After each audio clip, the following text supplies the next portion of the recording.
warahmatullahi wabarakatuh. Hai everyone, kita dari kelompok 2 akan mempresentasikan proposal kami yang dimana makanan dan minuman kita mengambil jenis makanan dengan tema Cilok Rainbow. Nah, di presentasi kali ini kita akan membahas yang pertama itu ada contents. Di bab 1 kita ada overview, di mana poin pertama ada business background, vision and mission statement, product description, dan organization structure. Nah, di mana poin pertama akan dijelaskan oleh saya sendiri, yaitu business background, di mana bisnis kuliner merupakan salah satu bisnis sektor makanan lumayan menggiurkan. Nah, dapat dikatakan sih peluang bisnis pada sektor makanan itu sangat terbuka lebar ya, karena semua manusia pasti membutuhkan makanan lah ya. Terus di era sekarang, buyer's market ini kan sudah sangat modern banget ya, di mana pengusaha dituntut untuk melakukan diferensiasi dalam bidang usahanya yang digeluti sehingga dapat membedakan tawaran pengusaha dengan yang lainnya. Nah, selain itu, pengusaha juga harus meningkatkan pelayanan serta melakukan inovasi-inovasi terbaru dalam mengembangkan usahanya. Nah, pelaku usaha pada sektor makanan juga sangat banyak ya. Salah satunya makanan kegemaran masyarakat Indonesia seperti kayak cemilan, makanan tradisional. Salah satunya adalah kayak cilok nih. Kita terinspirasi membuat cilok ini dari berbagai ide-ide, terutama dari kelompok kita sendiri. Nah, Cilok Rainbow ini historinya dari daerah Bandung ya. Cilok Rainbow ini muncul atas ide keputusan bersama, di mana kami membuat sebuah hal yang ingin berbeda dengan cilok yang ada. Oleh karena itu, kami memilih usaha Cilok Rainbow ini karena makanan ini sangat merupakan cemilan yang sangat digemari oleh masyarakat umum. Selain itu, harga menu kami juga sangat terjangkau sehingga cocok untuk dibeli semua kalangan usia. Vision dan mission statement. Vision menjadi tempat makan yang mempunyai cabang di berbagai daerah dan memiliki cita rasa tinggi untuk kalangan pecinta kuliner, menambah inovasi-inovasi baru. Mission meningkatkan kualitas dan harga yang tetap terjangkau, menciptakan berbagai rasa baru dan varian baru, menyesuaikan produk dengan selera masyarakat, memberikan pelayanan yang memuaskan kepada konsumen dengan berpedoman bahwa konsumen adalah raja, mencantumkan harga, rasa, tanggal kadaluarsa, dan keterangan bahan baku yang digunakan agar rasa konsumen mudah dalam memilih dan menilai produk, menciptakan kemasan yang menarik agar konsumen mau melirik dan membeli produk. Produk description. Cilok adalah salah satu makanan yang terbuat dari bahan tepung tapioka yang dibentuk bulat seperti bakso. Dengan tekstur yang kenyal, cilok sendiri singkatan kata dari aci dan dicolok. Cilok terbuat dengan adonan yang direbus dengan kaldu, bawang putih halus dengan rempah-rempah lainnya menjadikan cita rasa yang khas. Cilok Rainbow adalah usaha di bidang makanan, terutama makanan cemilan. Dalam membuat produk, kami menggunakan bahan-bahan berkualitas, bergizi, dan higienis, dengan penyajian yang kreatif dan inovatif. Tekstur cilok yang begitu kenyal dipadukan dengan saus kacang yang begitu lembut, kecap, dan juga sambal menjadikan cita rasa yang ajib banget deh. Pokoknya, dengan rasa yang luar biasa enaknya, yakin deh pada nagih. Organisasi struktur. Di sini ada Cairina sebagai leader atau ketua, Sefidiani sebagai divisi produksi, Alfia Damayanti sebagai divisi keuangan, Remistawan sebagai membership, Robi Rabani Rafsanjani sebagai membership. Oke, di bab 2 kali ini kita akan membahas tentang layout business model canvas atau BMC. Nah, yang pertama, if you have product, the first important one is design atau dirancang oleh siapa. Nah, sebelum kita membahas BMC ini, fungsi dari BMC itu sendiri yaitu untuk memetakan sejauh apa sih atau kita harus melakukan apa untuk bisnis kita. Nah, kalau udah tahu fungsinya BMC itu seperti apa, kita lanjut ke customer segment. Sebelum ke customer segment, itu kita didesain. Desain itu oleh siapa atau dirancang oleh siapa, yaitu kelompok 2, oleh kelompok kita sendiri. Nah, setelah kita tahu desain dibuat oleh siapa, kita lanjut ke customer segment. Customer segment itu apa? Yaitu target pasar. Kita target pasarnya adalah pelajar sekolah, mahasiswa, masyarakat umum usia 8 tahun sampai dengan 40 tahun. Setelah tahu customer segment ini atau target pasar kita, langkah selanjutnya kita ke unique value preparation. Atau di sini kita menyampaikan produk kita kepada si customer segment ini. Lebih ke produk atau kelebihan produk kita ya. Kita di sini kelebihan produk kita seperti ada cilok rasa abon sapi, cilok rasa abon ayam, sama cilok pedas manis. Nah, lalu bagaimana sih cara untuk menyampaikan kelebihan produk kita ke si customer segment ini? Yaitu melalui si channel sama si customer relationship ini. Kalau channel yaitu melalui via seperti WA, Business Line, Telegram, media sosial, marketplace. Nah, biar mereka tuh tahu gitu atau bisa jadi tahu dengan produk kita gitu kan. Nah, setelah si channel ini tahu, kita pergi ke customer relationship. Itu lebih ke ketika orang udah tahu tuh pelanggan kita atau produk kita, bagaimana sih mereka bisa mengkontak kita seperti untuk repeat order.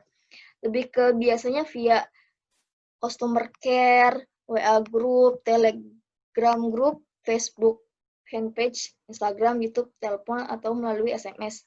Biar mereka tuh bisa yakin untuk pembelian selanjutnya melalui apa, untuk mengontak kita itu via apa gitu kan.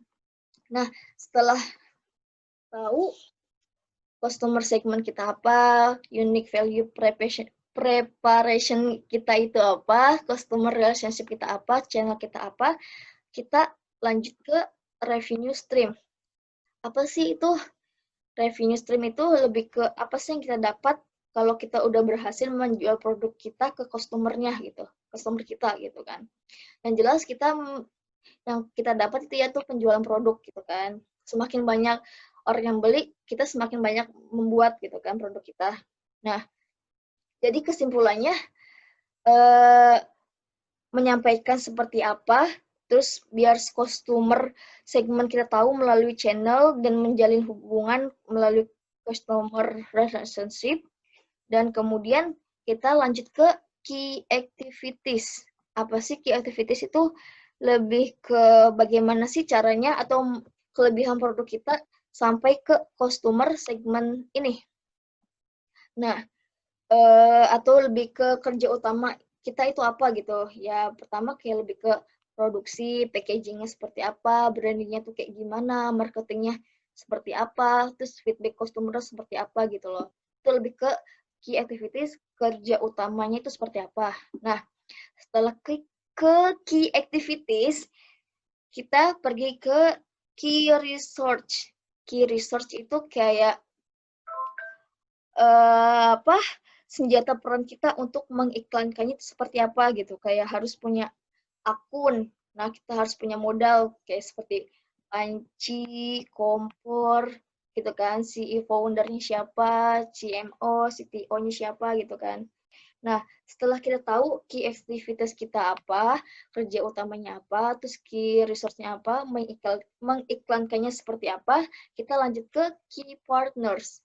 Key partners itu ya kita berrelasi dengan siapa gitu kan. Kita berjualan dengan melibatkan pihak mana aja gitu kan. Seperti kayak penjualan bahan, terus kayak petani sagu, kita kan membuat cilok pasti dengan tepung lah ya.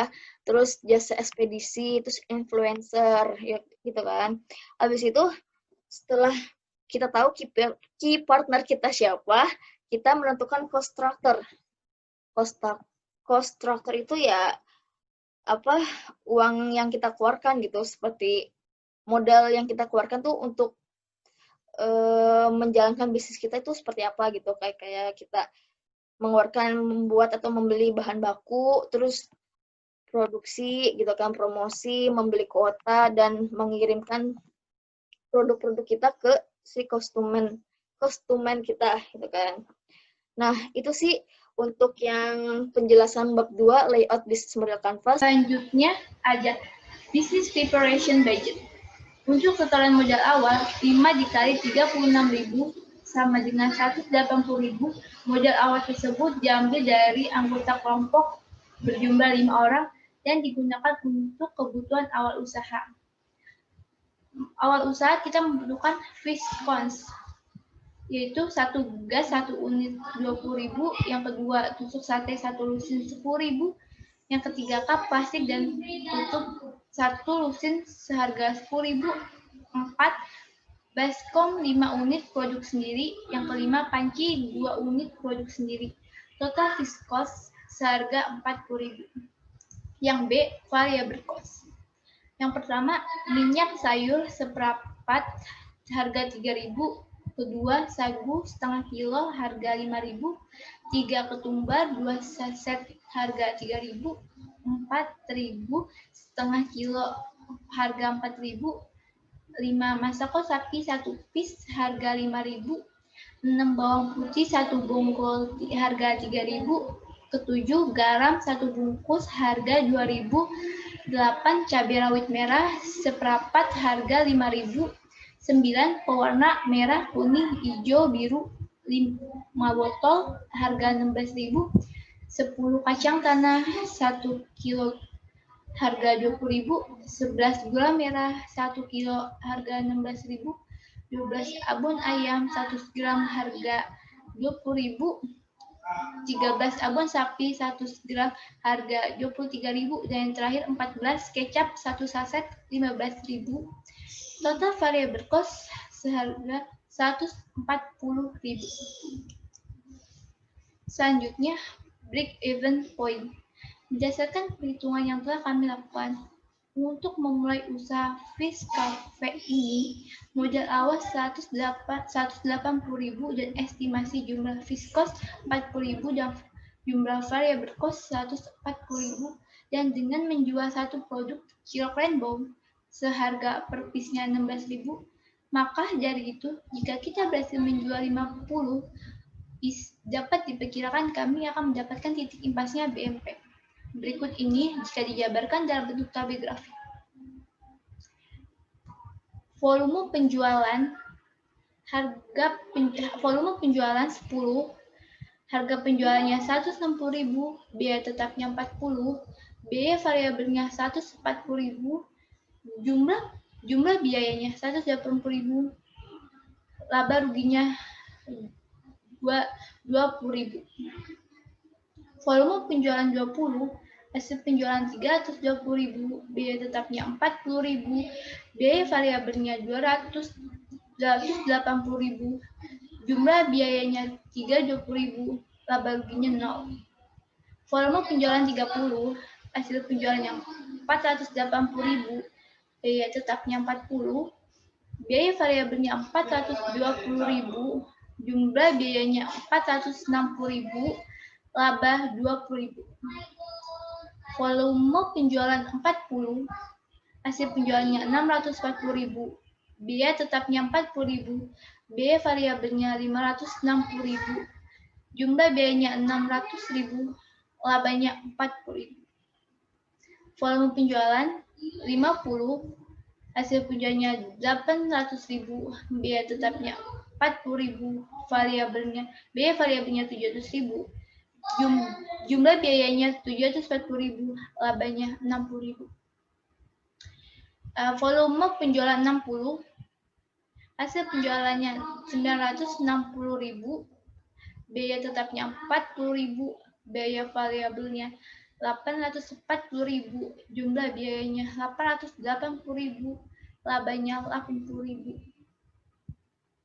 Volume penjualan 70, hasil penjualannya 1.120.000, biaya tetapnya 40.000, biaya variabelnya 980.000, jumlah biayanya 1.020.000, labanya 100.000. Volume penjualan 80, hasil penjualannya 1.280.000, biaya tetapnya 40.000, biaya variabelnya 1.120.000, jumlah biayanya 1.160.000, labanya 120.000.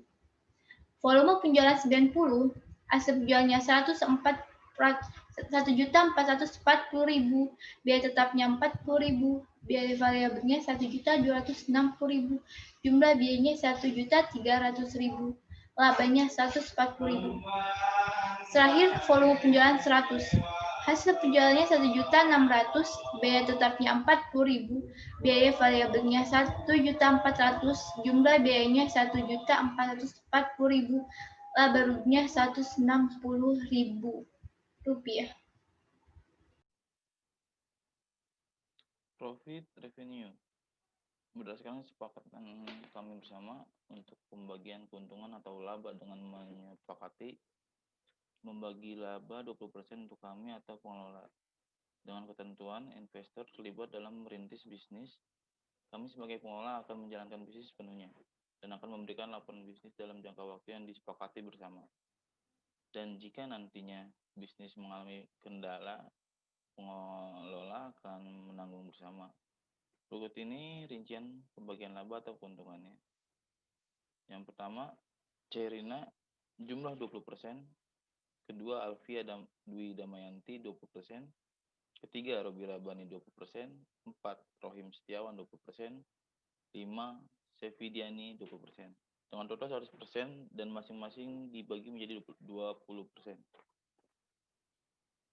Closure dari hasil pembahasan proposal ini dapat disimpulkan bahwa usaha Cilok Rainbow ini dari segi gagasan, target pasar, sampai rencana keuangan memiliki prospek yang bagus.